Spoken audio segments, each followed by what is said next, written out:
교수님 지금 손에 포스트잇을 들고 계신데 그 포스트잇에 어떤 메시지를 적으시겠습니까? 예, 인터뷰를 하면서 생각해 볼게요. 예, 인터뷰의 결론을 써볼게요.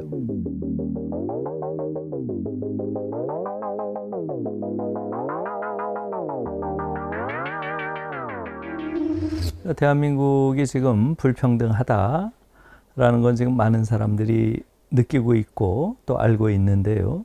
전 세계에서 가장 불평등한 나라다. 이렇게 생각은 안 하잖아요. 그런데 불평등 관련해서 세계에서 가장 권위 있는 기구가 프랑스 파리 경제대학에 있는 세계 불평등 연구소예요. 보통 이제 상위 10%의 평균과 하위 50%의 평균을 가지고 불평등을 평가를 해요. 한국이 어느 정도 차이가 날 것 같아요? 무려 52배 차이가 난다는 거예요. 52배. 지금까지 자본주의 역사에서 가장 불평등한 그 사례가 레미제라블이라고 하는 빅토르 위고의 소설이죠. 그 배경이 됐던 시대, 프랑스 대혁명 시기죠. 그 시기에 불평등이 피케티 베타 지수라는 걸 가지고 측정을 해보니까 7.2라고 합니다. 지금 한국의 불평등 지수는 약 9 정도가 나온다는 거예요. 지금 오늘날 한국처럼 이 정도의 불평등을 가진 나라는 없다. 이렇게까지 이야기하는 수준인 거죠. 가장 큰 원인은 어디에 있겠어요? 한국은 자유시장 경제를 지지하는 자들이 90%가 넘는 그런 의회를 가진 유일한 나라예요. 이 자본주의 사회에서 시장을 어떻게 할 것인가라는 게 가장 중요한 것인데 자유롭게 내깔려 두자. 이게 두 당이 똑같잖아요. 그렇기 때문에 지금 한국에서는 시장이 인간을 잡아먹는 대표적인 케이스예요. 바로 이 잡아먹힌다란 말이 바로 불평등과 실업을 뜻하는 거예요. 입소스라고 하는 세계적인 여론조사기관이 있어요. 28개국 2만 6천 명을 대상으로 12개 항목에 걸쳐서 했습니다. 한국이 무려 7개 항목에서 1등을 했어요. 첫째, 빈부 갈등. 둘째, 이념 갈등. 세 번째가 정당 간의 갈등. 성별 갈등이 가장 심합니다. 다섯 번째는 세대 갈등이에요. 여섯 번째는 종교 갈등이에요. 마지막 일곱 번째는 학력 간의 갈등. 이렇게 갈갈이 찢겨져 있는 사회이지만 이 사회의 구성원 거의 대다수가 공유하고 있는 이념이 있어요. 능력주의입니다. 보수적인 사람이나 진보적인 사람이나 여성이나 남성이나 이렇게 갈갈이 찢겨진 사회에서도 능력주의에 대해서는 모든 사람이 동의를 하잖아요. 그래서 자신의 불행은 자신의 게으름에 원인이 있었다고 스스로 판단을 해요. 자신이 가지고 있는 능력과 노력 여하에 따라서 부와 권력이 정의롭게 분배받는다. 그 능력주의는 좋은 능력주의죠. 그런데 실제로는 그렇지 않다는 거죠. 공정하다는 착각, 마이클 샌델 하버드 대학 교수가 쓴 책이 한국에서 지금 계속 주목을 받고 있죠. 그런데 이 책의 원래 제목은 The Tyranny of Merit예요. 능력주의는 폭군이다. 이런 뜻이에요. 승자를 끝없이 오만한 자들로 만들고 노동의 존엄성을 파괴한다는 거예요. 어려운 노동을 하는 사람일수록 더 존경받는 게 아니라 경멸을 받는다는 거예요. 경멸을. 능력이 없으니까 저런 일을 하지. 오히려 능력의 사회적 가치가 파괴돼 버린다는 거죠. 능력주의 사회는 한국 같은 경우는 어떻습니까? 어느 대학을 나왔는가? 이걸 능력이라고 쳐요.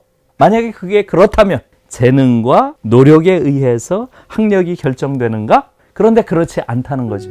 예를 들어서 한국의 스카이가 어떤 계층의 아이들이 들어가나요? 사교육비가 대체로 최상위 그룹과 최하위 그룹의 대체로 10배 이상 차이가 난다는 거 아니에요?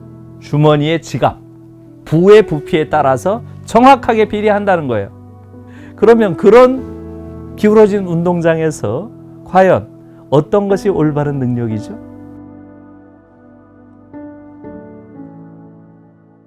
독일은 1970년에 교육개혁을 해요. 경쟁교육은 야만이다. 등수도 없고 석차도 없어요. 경쟁교육을 시키지 않는 가장 중요한 이유는 바로 민주주의를 위해서예요. 히틀러 파시즘. 바로 경쟁 이데올로기의 세계예요. 우월한 자가 열등한 자를 지배하는 게 순리라고 봤어요. 경쟁, 우열 이런 것들이 우리 교실에서 매일매일 일어나잖아요. 우리 교실에서 교육을 잘 받은 아이들일수록 오히려 일상의 파시즘에 더 깊이 젖어 있는 거예요. 고등학교까지 배운 걸 가지고 하루 동안 치는 그 시험의 결과로 들어간 대학을 가지고 평생 자신의 정체성으로 삼아요. 그런 나라가 어디에 있어요? 전교 1등들이 한국 사회에서 벌인 행태들을 한번 떠올려 보세요. 코로나가 막 왕성하게 창궐을 할 때 의사들이 보인 행동을 한번 보세요. 먼저 인턴과 레지던트 등 의사를 겨우 3,000명 늘리겠다고 한 그러한 정부 정책에 대해서 결국은 한 명도 의사 증원을 못하게 해놨어요. 우리가 경쟁에서 이긴 승자들인데 이 자리에 누가 들어와? 아무도 못 들어와. 이것은 민주주의자의 행동이 아닌 거죠. 양승태가 벌인 사법농단, 양승태 사법부가 수건 사업인 상고법원 도입을 위해 박근혜 정부의 그 과정에서 협조를 수많은 얻어내려는 판사들이 파행적인 재판을 한 게 다 드러났죠. 감옥에 들어가서 앉아있는 판사 한 명이라도 있어요? 있어요? 없어요? 단 한 명도 유죄 판결을 내리지 않고 있어요. 검사들도 마찬가지죠. 검사들이 룸사롱에서 향응받은 거 우리가 다 알죠? 그 검사들 책임 물었나요? 이것이 뜻하는 게 뭔가요?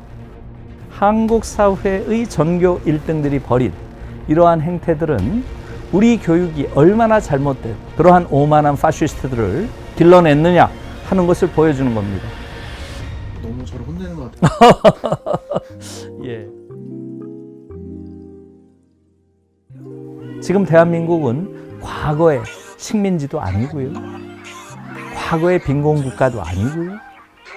과거의 개발도상국도 아니에요. 더 이상. 선진국 대한민국이 치르는 첫 번째 대선이에요. 그런데 대통령이 되겠다고 지금 나온 후보들, 지금 이 세계의 변화를 전혀 읽지를 못하고 있어요. 작년에 독일에서 선거가 있었던 거 아시죠? 그 선거에서 가장 큰 쟁점이 뭐였나요? 바로 생태 기후변화 문제였어요. 그게 무려 46%였대요. 46%.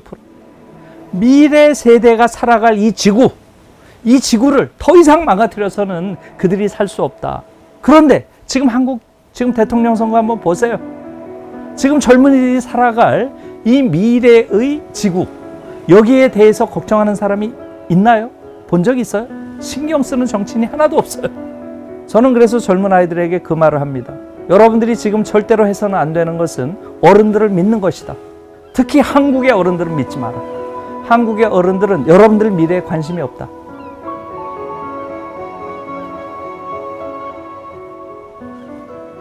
이제 그만해도 되는 거 아니에요? 5분 할 거를 이렇게 길게 찍어가지고 뭐예요? 이게 진짜 무슨 질문이 있어서요. 또 있어요? 어휴. 쓰지 교수님이 줄 수 있는 희망이 있어요. 나는 희망을 얘기하라 그러면 너무 괴로워요. 정말로. 거짓말을 하라는 건데.